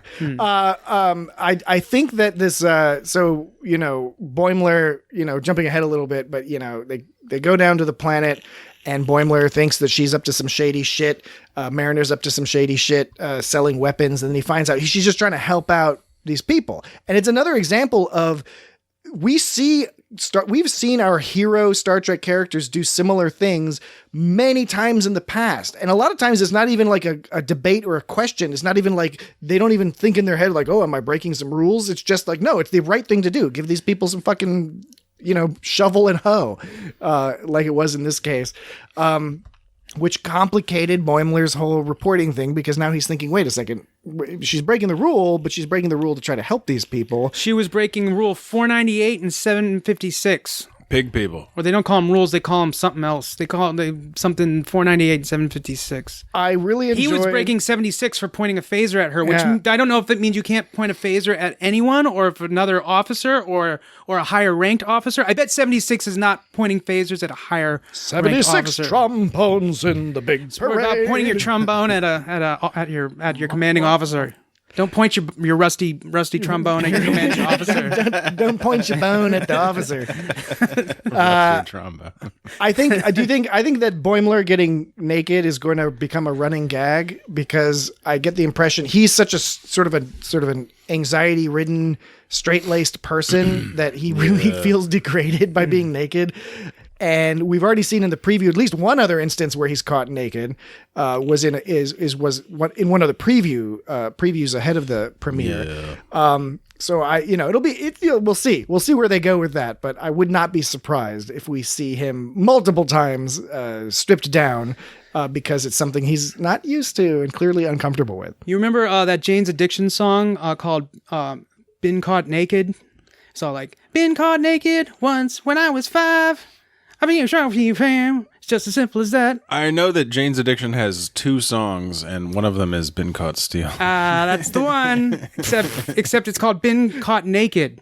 I like the idea that Jane's Addiction has 2 songs. They only have 2 songs. They only have that's 2 it. songs. And then like Then they became Porno for Pyros. Jane Isn't that how it works? says, yeah. Jane says. And then Porno for Pyros has like 1 song. They think the We Make Great Pets song is that Yeah. We Make Great Pets. Did you like the farmer people, the Gondolorians or Galadorians? They're like pig people, and they have like big spider cows or something. Yeah. Like spider cows. I don't know why they kept that spider in a cage that it could tear out of. Could it only tear out of the door if it was left open? Then it could get the proper some leverage. grip, get some better leverage. Is that the whole deal with that? Well, they had other ones. They Faulty. had other ones in the field, so maybe that one was still being trained or something. Because we see later they have spiders just hanging out in the fields. Yeah, but Yeah, So that at one the was end, that one was penned in, but it for wasn't. some reason. But it wasn't penned in well. It was able to bust out. I think you know? it wasn't ready. It's like when you got to break a horse. you No, but know? I'm saying like if it's not ready, it shouldn't be able to break out of its cage. No, I know they but built a faulty cage. Is my point. You've already explained it. It's once the door is open, you have the extra leverage to do it. That makes sense to me. You know, extra leverage to break it open. I'm just and it was thirsty. It wanted to slurp. right. I think that's a poor design though. That something like that could cause it to fall to pieces. I think it's a poor design that spider had effectively a prolapsed anus as a mouth. yeah. But I did like that it was. Had a little turtle head when he was sucking on him. I was very amused by that sequence. I was heartened by the idea, again, a very Miyazaki / Trek idea that the perceived enemy turns out to in fact be not an enemy at all. Yeah, he's a herbivore. He's an herbivore. He's just slurping on. He looked so happy at one part when he was slurping and his eyes were Yeah, his closing. He was just like, ah. It just like stayed on him for a minute. and then he just gets like, tired, and he's just like, Yeah, he looks it's like adorable. And the spider became really adorable. Boimler's is like my bones. we need him for the milk or something. Yeah, I Yeah. did like you know the don't shoot it, that could spoil the milk. He And he's spoiled like, the milk, that's what And it then is. later it's like, oh, that could spoil the milk. Yeah. And she all asked for some later. Yeah. Spider-Man. I would totally ask for some. I would totally drink that mix. You know, It tastes all webby. I bet they couldn't build a good cage because the same reason they needed farmers' equipment. They just Sure. didn't have enough equipment. That's why they needed help so that spider wouldn't have broken free. Why would you make first or second contact with somebody that hasn't even like Learned to control their advanced in a spiders. certain like agricultural sense? You're Yeah. supposed to wait till they get to fucking know, warp drive. Well, That's a they had good some point. cities and warp drive, and first contact is often centered around warp drive, but not always, because some people, whether they have warp drive or not, they still are aware of other peoples. True. They So- can have astronomy and stuff. Yeah, so that's again, that's I think the type of thing that we notice in an hour-long episode or a full-length episode. That would have been more nuanced and more. They probably would have explanation. explained that there's some kind of tyrannical government and they're like being sort of exiled and so they don't have enough stuff to Yeah. get by or something like that. But the government's really advanced. Or exactly. Or they had technology and Yeah. something happened, or Yeah, there was like the great EM electromagnetic. What's the EM? Yeah, EM pulse. EM pulse. yeah. That's the word. I was thinking Electromagnetic charge. No, pulse. Electromagnetic. A There was side like, effect of a nuclear explosion. I think that's what happened in Escape from. Which was the first one? Escape from New York was the first one. It doesn't matter. It was the second one. The one that was not the. I think they're kind of the same. Escape from LA is the second one. Yeah, it was. I think that was what the deal with Escape from LA is. There was going to be an EMP that was going to knock out all of electricity. Escape from New York made sense because it was an island that you needed to escape. Yeah, and this one Manhattan. you're escaping from the ocean or Like LA, the Escape from LA was a little less cogent. Yeah. shall we say? Yeah, Still worth watching. But it was some kind of infinite. It was some kind of electromagnetic pulse that took out electricity for good, and it was like yeah, never take it right coming back outside. or Take it right something. out back. or like at least a couple months, years, probably Yeah. like 20 years. But there were a lot of the slurping scene with the prolapsed anus was fun, and this is one of those things where it's very difficult. We're not going to be able to just go down the list of all the jokes because there I was think just a we lot can of- hit on a few of them. There were a lot of things going in there. Well, okay, like there's one key thing at the end, and I noticed this the first time I watched it. I was watching it without the sound. I was over at my in-laws' house, and fucking crazy. I was reading the subtitles. But Did you ever watch it without subtitles? Yeah, totally. I watched it a bunch, and then but they mentioned like Gary Mitchell. Yeah. I like the Gary Mitchell. He's like, I could look it up. And he's like, I can look it up. And so then I read this article about how that was the funniest joke of the thing, and it had all these layers because like he actually can't look it up because it's been like removed. It's not that none of that like officially happened. Yeah. Like The Gary Mitchell stuff. Yeah. I see what you mean. In canon. Is that what you say? yeah. Well, so in the history, like Kirk- in the Kirk official covered it up. Starfleet stuff. Yeah. I was thinking in the real world, like in our world, we couldn't look it up. I was like, you meant in their world. Yeah. And there's also this thing about how like that's a very early Star Trek thing, and like it's not that like the canon is still kind of funky, and like you don't even have like a lot of the crew on that episode. So she must know some shit if she knew about Gary Mitchell. I'm sure I could look it up. Not joking. I'm not Jesse. joking. I'm not joking, Lee. Not joking, Lee. So I'm not joking, Lee. I thought that at the end of the episode, when Captain Freeman is all chill, everything's chill now. As we already discussed, Chief Medical Officer Ta'ana rapidly created a gas to cure everybody, very Star Trek style. There's just like zombie people. All the zombie people get cured. Oh, and when they cure all the zombie people, there's- there's like some people are hanging around and there's goo left on him, and there's a Vulcan and he's got goo on his face. And it looks like a beard, like Mirror Spock. like Mirror Spock. Yeah. There was one scene where like all the vampire people sort of ran at the screen, and it was a little choppy, but it looked cool. I don't know. It was similar to there's an episode of Enterprise, I think it's in the 3rd season, when they encounter a Vulcan ship that has, because they've gone into an area of space that messes with their Vulcan neurons or whatever, and it evoked a lot. It was very similar to that because that was in effect a zombie attack, a Vulcan zombie attack in Enterprise. It's a cool episode actually. But the fact that Captain Freeman was all chill, right, was awesome because it felt acute. Like in this episode, you feel like, in fact, her husband is even saying like, "Are you sure you're okay?" And she's like, "Yeah, it's fine." But that's no different than any normal episode of Star Trek. Right. This kind of stuff That's what happens all the happens. It time. all resets, and Captain Picard and they're all good at the end. I mean, Captain Kirk is always like, half the time he's all like sitting in his chair, and McCoy and Spock are behind him, and they're all like chortling and laughing. Yeah. Spock makes cracks some joke he didn't mean to crack. And they were all about to die, and everything's fine. So I thought that was a really excellent reference to old school Star Trek, and it also emphasizes that this is going to be a largely episodic series. Now, that's not necessarily a surprise. I think it's what people expected, but that's they are following the format of a 1990s style Trek show. As I mentioned before, the camera angles, the camera design, like the shot design and things like that, the music, the style, the A and B story plots, but most importantly, they've wrapped up the story. Everything's concluded. I think the only difference is that they do appear to be focusing on some character growth and development. I think we will see. Well, if the character was the A plot in this show and the B plot was really that kind of stuff, it can kind of really open the door to make it easier to make it episodic because it's B stuff anyway. Precisely, yeah. I think it's a fairly ingenious approach to take to get back into the episodic storytelling while doing something different. So it'll probably follow the DS9 model a little bit more, where DS9, although it's lauded as one of the first sort of serialized shows, it really wasn't serialized in the modern sense until the last maybe 9 or 10 episodes. It did, It changed over time, but it wasn't really until the end of the series, and though. What they did is they had episodic shows that were increasingly more interrelated, but they were still standalone stories. Yeah. It was more like there was them. like a seasonal arc kind of. Precisely, thing. yeah. And so I think we'll see a little bit more of that Which is more 90s. while getting that episodic flavor, which will get us cool guest stars. It'll get us interesting dynamic stories. And probably most importantly for the future, it's going to be easier, it seems, to hop in and out of episodes, because I love the serialized Star Trek format. I'm in favor of that. That is a modern form of storytelling, but I also don't want it to be the only form of Star Trek, because there is a special thing about that episodic feel where you can just pop in and be like, oh yeah, let's just watch Things Past, or let's watch whatever, Day of the Dove, or we'll just pick an episode and watch it, and we can enjoy it without having to watch an entire season or an entire series. Yeah.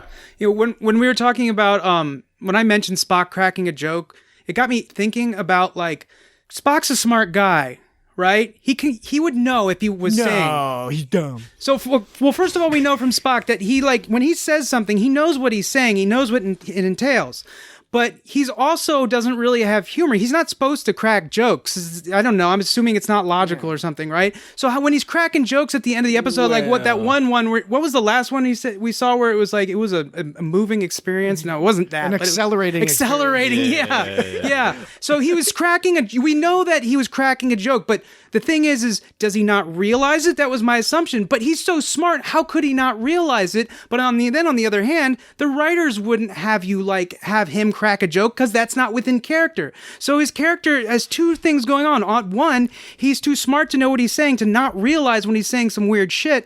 But two, he doesn't say weird shit like that. So it's like one of them catch-22s. That's in a sense that's a no true Scotsman fallacy in the sense because we know that Spock does crack jokes, and we know that the writers did have him crack jokes. And we know later when we expand on the Vulcan mythology, both in TOS and the TOS movies, but particularly in Enterprise, we know that a lot of what Vulcans assert to be true is not in fact totally true. So you think he knew he was telling? I think jokes. he 100% knew he was cracking jokes. He's just super dry. Yeah, He's just super fucking dry. Yeah, he's like that dry.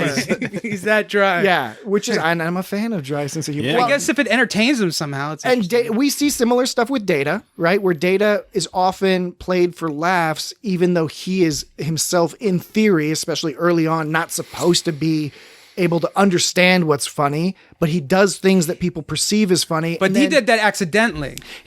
Initially, largely accidentally, but we do see him a few times cock his head a certain way, or there's a couple times where he'll say something wink. that's maybe not a joke, not as jokey as Spock could get. But I think an analogy in this episode is Sam Rutherford, right?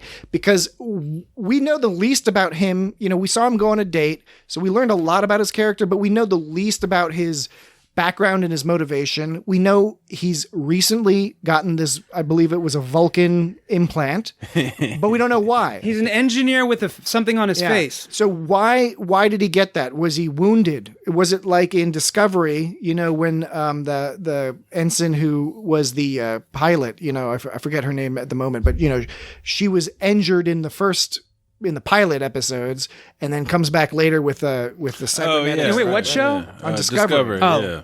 So yeah. I'm wondering if this is an example of that where he was wounded in some way. I presume we're going to learn more about that. Why does he have that? And then he has this issue where he has this great date that goes very well, and it only falls apart at the end because he's more interested in this engineering problem that Because there's like a level 2 diagnostic just waiting to be made. And what's some like bug smushing. He's got to like. What's cool about it is initially it's almost very sitcom-y in that he focuses on this engineering problem, and his date gets frustrated and is just like, forget this, and wanders off.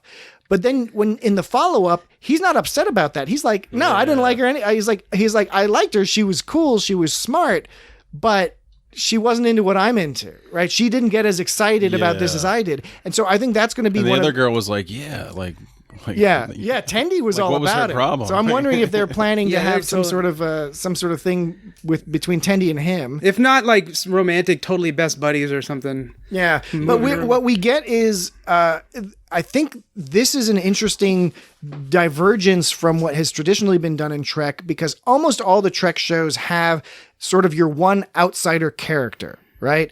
Sometimes they have multiple outsider characters, but there's often that one, whether it's Spock or Data or Phlox or arguably Neelix or Saru, I think is another potential example. That character who sort of embodies the outside perspective of humanity, and they can comment on humanity, they can reflect humanity, and it can be very useful as a storytelling device. Here it seems that they have Tendi kind of serving in that role for certain perspectives, but Rutherford, he's a human, but he has this change and he has this certain obsession with the engineering. So that they might be playing around with that as well with his character. I like that scene. It was like they really put a lot in there because the way they gave that sort of exposition about, what he values and things like that, it was based upon another sort of narrative device that the audience never really cares about, right?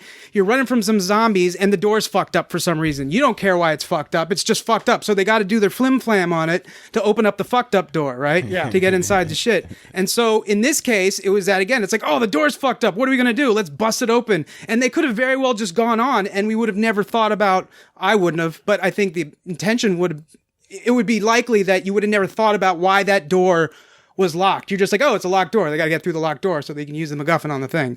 And so in this way, they used it. They brought attention to it. They were about to leave from that door that was fucked up. I wasn't wondering. I wasn't like, why did that door get fucked up? I didn't care because that's not the focus. The focus is on the tension of the situation. And then when he breaks that by going back to the door, he's like, wait a minute, why didn't that door open? And so that was cool because it brought your attention to that sort of wacky thing that you don't think about. But then they also used that as a way to give exposition and sort of information about his character and what he's into. And then they played off of that to sort of show that they had something in common with Tendo. I like that. Yeah, it's really, I think it's very interesting. And I think, I've seen it, I watched the episode 3 or 4 times. It's short, so you can watch it a bunch of times. Totally. But it's also dense. And I caught some of the character part, but you're right. I didn't really think of it in that sense of a play on the traditional type of thing that we'd see, which we are seeing a lot in this show. So we're seeing a lot of reversals and changing things around and looking at things from a different angle, which again, in this episode was done very well. It was a pilot episode, so it did have to be sort of extra dense. So I don't know if they can keep that up. We'll see. I am optimistic though at this stage, both given the pedigree of the people working on the show and what's been demonstrated in the pilot, because I think they really did a really strong job of introducing these characters, introducing the overall vibe of the show. And so I'm excited to see, like Tarek, I'm excited to see where this goes and, what unfolds over the next 9 episodes. Yeah. I was just thinking when you were talking about how at the end Captain Freeman was like, oh, it's no big deal. All this shit went down. They're like, no big deal. That actually also happened with Rutherford too. I think it was Tendi was asking him if the Rutherford too as well. Rutherford as well. You motherfucker. You got me back from earlier. I am Rutherford too. So, but Tendy's all like, she's all like, did the rage virus affect you? It's funny they called it the rage virus. It's like such a thing to call it. Zombie. It's what you call zombies in a non-zombie world. But you still want them to be zombies. Anyways, she asked him if the thing fucked up his date, and he was like, no, that happens all the time. Which is what Captain Freeman is. So it was 2 references to this sort of idea that, it's just like no big thing. She said something about how she was stuck in a sentient cave and it's a dark place that knows things. Yeah, I thought that was good too. Yeah, I like that one. How about we go through some of the Easter eggs, right? Or are there any that you can think of off the top of your head? I know we've already referenced some of them. And again, let's not quibble about what's an Easter egg versus a reference versus just a part of whatever. So, I mean, you can call me out on whatever, but I do get annoyed when somebody's like, they had a Starfleet-style ship? That's an Easter egg, right? I thought... He's a little more specific. Yeah. So I thought, this is kind of a stretch, but one of them I noticed was when she had that all nude Olympic training facility. You could just say that that's sort of like a throwaway gag or something, but I immediately thought of like, this is what the holosuites look like in DS9. Yeah. It's just like, because they never show really what's going on. And they definitely were like that on TNG. We just didn't see that. Yeah, but you didn't get that. That wasn't implied in that. The closest we get is Barkley, of course, but because he's a crazy person, he doesn't even just go straight to the sex. We just see what like the upper officers do in the holodeck. Yeah. We don't see what like the and we don't even see everything they do. Right. We see what they let us see. We know that Geordi wants to go on a date on a beach with a pirate playing. So there was a user on Reddit, because there's no reason to redo all this work that somebody else has conveniently done for us. A user called Antithesis, except like SYS instead of IS. But he's a I don't know if it's a he. Could be a she. This user puts together lists of references and Easter eggs for pretty much. Can't you tell by the way this person types that it's a guy or a girl?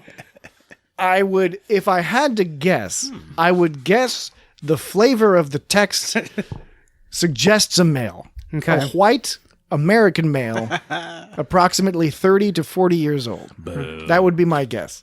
But this person has been doing these lists of Easter eggs, references, etc. for Discovery and for Picard. And so they've been doing them. It looked like he's going to be doing them. They are going to be doing them for Lower Decks.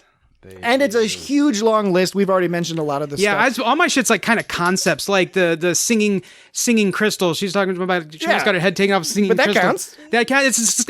I immediately thought of the fucking I can't believe I'm forgetting that name too. The crystal that took over was going to take over the galaxy in TNG. That science. Crystalline entity. Crystalline entity. Shit. Yeah, I was thinking of the crystalline entity, but could have been any kind of crystal. Yeah, no, that sort of stuff counts. That was the one in TNG Catastrophe, or what was it called? That's when Troy gets to be the. Was that the crystalline entity, or was no? That was a quantum. When Riker goes down. That was a to the quantum planet. filament. Fuck. Yeah. The crystalline entity was earlier, right? Well, it's twice. It's once it's attacking the Omicron Theta where Data was found, and then later there's the woman who it killed her son, so she like zaps it with some sound waves, and she blames Data for something. Yeah, and Laura's all hanging out with the crystalline entity. Yeah. Riker was on the planet. He was all befriending this woman, and then then he like went to a cave to hide, and he came out, and the whole place was gone. Yeah, I remember that. She had that 1980s active ponytail. Yeah. She's like, I'm a scientist and I have this super huge ponytail. Right. Yeah. Crystalline entity. But we see a number of aliens, right? So we see a benzite. Those are the people that had that gas thing in front of their face. That we saw. Oh, this person has some real Easter eggs. Yeah, well, I saw the benzite. I mean, everybody saw the benzite. Come on, man. He was right behind Tendi. Benzite. They got some benzites. I think there was a Klingon recruit. We mentioned a lot of Vulcans. Bajoran. I mean, we see a lot of aliens in and amongst the crew. Trill, of course. So there's not Easter eggs per se, but they're using Cation. The Cation, obviously.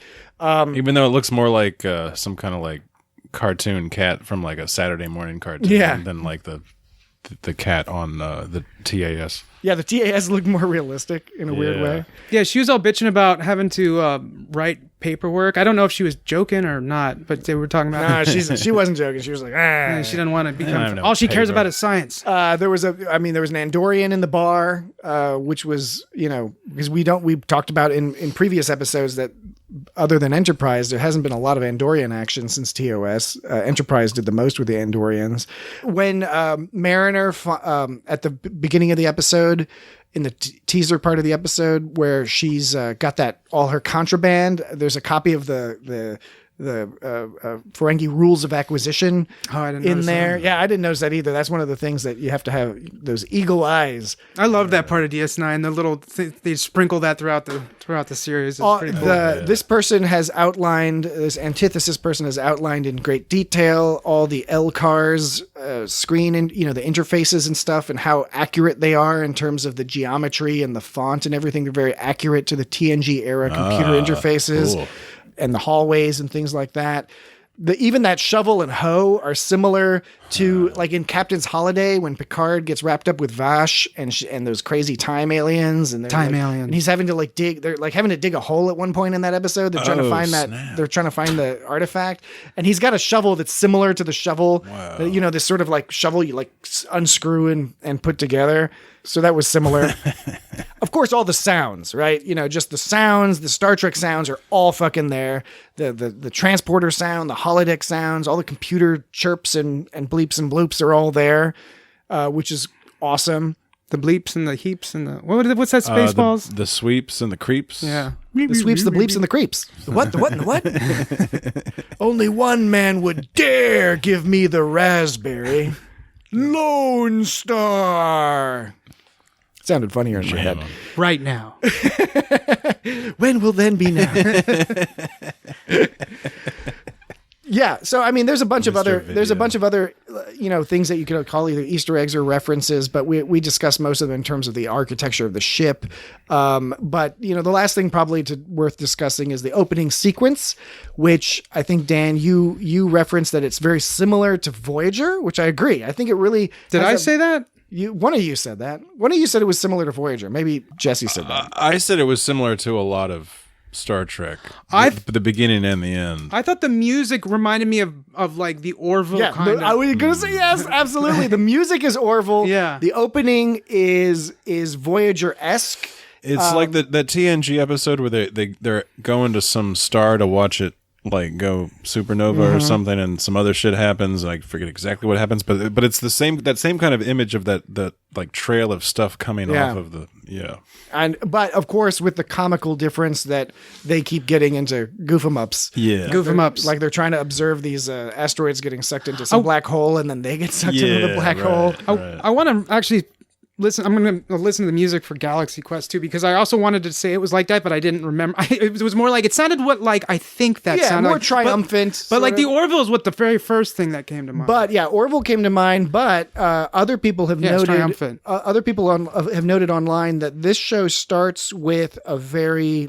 It's almost identical to the TNG sort of tones, and then sort of shifts into almost a TAS style variation before it gets into the more operatic Orville-ish kind of thing. Yeah, I was actually thinking something similar. That it doesn't.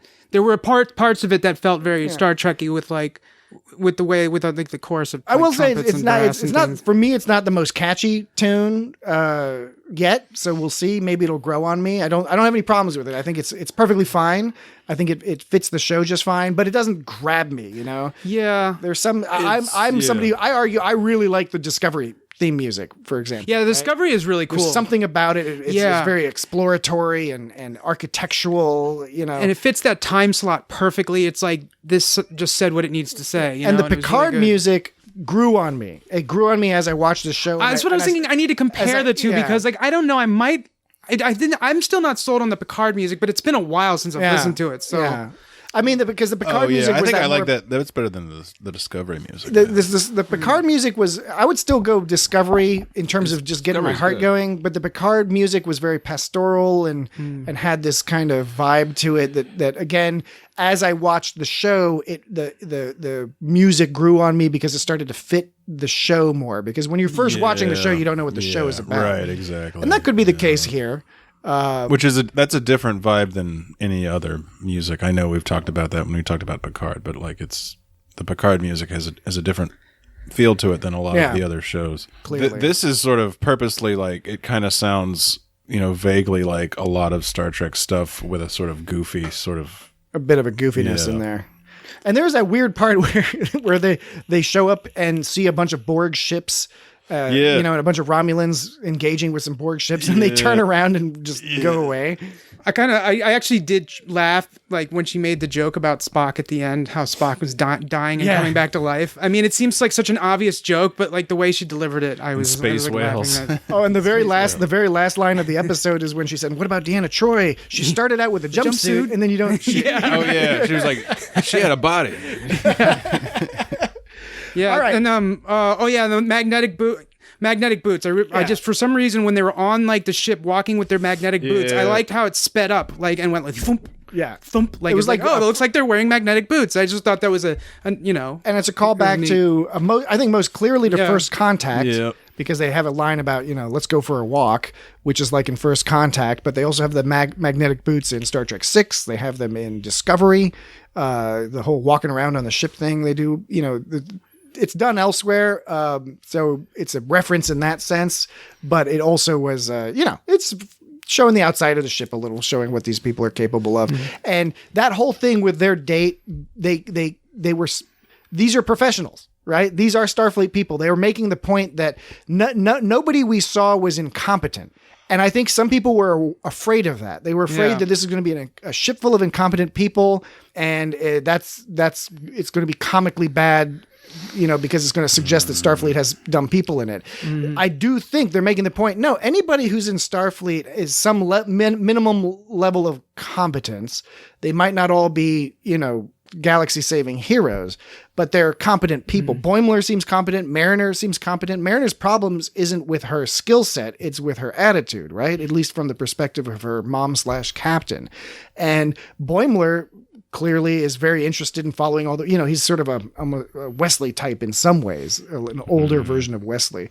And Sam Rutherford and Tendi, they both do their jobs very well, it seems. Whatever they're doing, it might be goofy, that they're having to do this, that, or the other thing, but they're doing it well, which I think is going to be important that they keep that up, because I do agree that if they had gone the route of these are some, morons, they're not in the lower decks because they're stupid. They're in the lower decks because they're young, inexperienced ensigns for the most part, and they've got to work their way up through the ranks.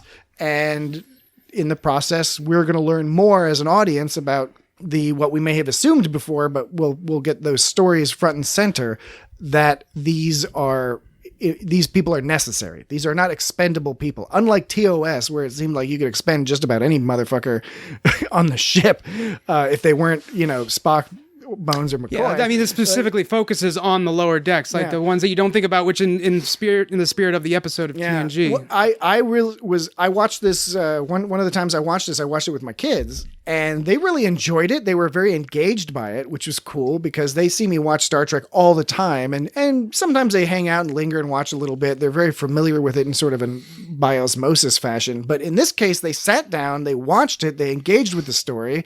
Atom was all excited because when he saw Ransom get bit by the bug, he was like, oh, I bet he's going to go back to the ship and something bad's going to happen because he got bit by that bug. He was right. And yeah, I mean, I was very proud of him for being 9 years old and being able to understand the story structure. Now, other people would say like, oh, it's because it's bad writing. No, it's not. That was the B plot. The point was to get it going quick.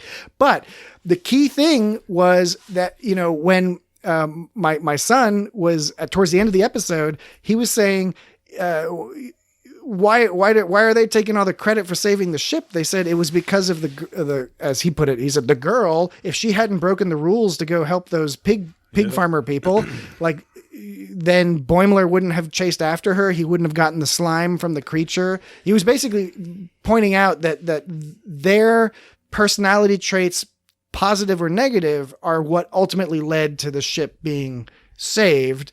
And I think that even accentuates in some ways that Captain Freeman being like, oh yeah, it's no big deal. It sort of casts it in a slightly different light, because they all could have been fucked if it hadn't been for this series of events that had happened on the planet. And like what we were saying before about how it wasn't save Boimler, it was like save the slime, right? And this was right after Mariner was telling him they don't give it, they just care about furthering their own careers. Which was, I was surprised why the Doctor didn't want to write a paper to like show the world, because that would further her career, but maybe she's a true scientist. Well, maybe she's already there. She's where she wants to be. Yeah, that's right. She doesn't need to do that kind of grunt work anymore.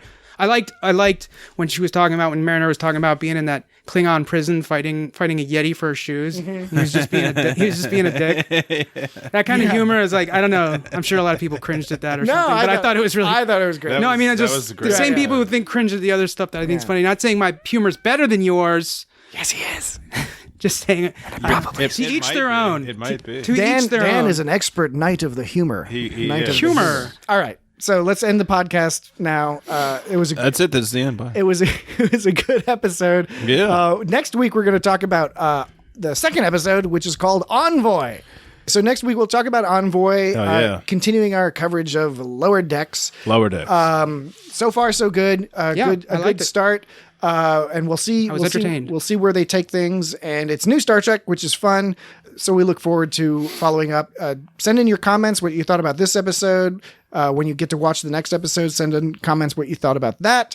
And we look forward. Don't be a hater. Yeah, we look forward to continuing this fun discussion of this new cartoon animated Star Trek. So if you want to reach us, how could they do it? Feedback at itsgotstartrek.com. Excellent. Did you say feedback? No. It was the cleanest read Dan has ever given of the email. Earlier today, Dan was like trying to type in like our email, and he typed in, what'd you type in? You typed in like itsgotstartrek at feedback.com. Yeah. I was typing that in on my phone. I'm like, you're on the podcast. I was like, doot, my phone keyboard. I got through it. I'm like, wait a minute. That's not right. All right. Feedback at itsgotstartrek.com. That's the email. Itsgotstartrek.com is the website. Ooh. So, what about social media? At Instagram. I don't know. Jesse's not involved in any of the social media Okay. stuff, so Fine. all those people clamoring. You always ask me like every other episode of the podcast. Yeah, I thought it's if like, I- Jesse, where is it? And But it's like, I don't know where the but fuck I gave you an alley oop. You were supposed to take my oop. Yeah, I gave you an alley. oop. You got a. I gave you an at. And it's got Star Trek? Yeah, totally. I thought that was obvious. Yeah, but Well, don't- I mean, it wasn't don't- obvious enough for you to say. People at home, don't add need to be said. Don't add a question mark to the end of it. It's at It's Got Star Trek. No question mark. At It's Got Star Trek on Instagram, Twitter, and TikTok is apparently now banned, but we weren't on it to begin with. Is he just trying to ban that because they messed up his rally with Yeah, using 'cause- TikTok? Yeah, Is that all that That is? seems to be the case. Yeah, okay. The president is fighting with a bunch of teenagers. But so Instagram, Twitter at It's Got Star Trek, and also It's Got Star Trek on Facebook, which is a great spot to leave comments and all that other good stuff. And otherwise, I think that does it tonight for me. My name is Patrick. I'm Dan. I am Jesse. And that's Jesse. And so Yeah. we will. This is Jesse. We'll be right back at it, right back in the saddle again next week. You won't even know we were gone. We'll be back in a flash. Have a good one. Bye bye. What? Oh man, I would kill to work on the deflector dish. Most of my day is spent repairing food replicators. They really break that often? Only when you get food in them.